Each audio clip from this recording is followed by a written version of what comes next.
my hand shaking when I grabbed the dog eared eviction notice. 3 things I hate: nosy neighbors, stolen packages, and my landlord's smug face.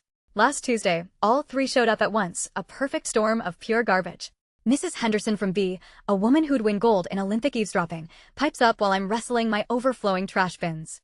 She squawks about my dog barking again, her voice a shrill tea kettle about to blow. Right then, a UPS truck rumbles past, the driver giving me that sideways glance, the one that screams, "You ain't getting your Amazon Prime subscription tonight, buddy." He'd just dropped off a package for the guy downstairs, Dave, a dude who perfected the art of the fake smile and the silent theft. Then, the kicker. My landlord, Mr. Sterling, a man whose suit probably cost more than my car, saunters over, clutching my lease agreement like it's scripture.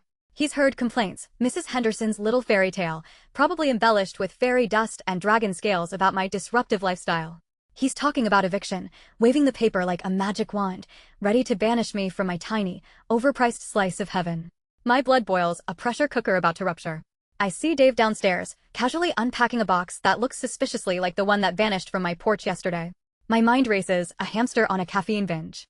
That's when it hit me: Dave and Henderson, a whispered conspiracy hatched over cheap coffee and mutual loathing. Sterling's just their pawn, the mouthpiece for their petty war. I grab my phone, my fingers flying across the screen. I text my buddy, a former PI with a penchant for digital dirt. Need eyes on Dave's place. Now. And check Sterling's financials, anything juicy. Hours later, the phone buzzes. My buddy sends a link.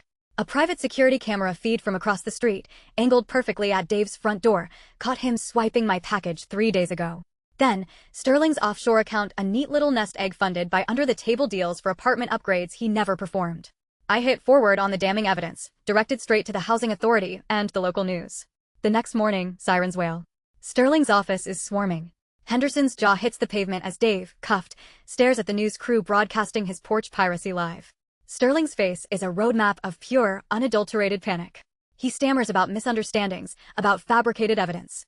I just lean back in my chair, a slow grin spreading across my face, the taste of vindication sweet and sharp. They never saw the second envelope. I won. But winning felt exactly like losing. Exactly like losing.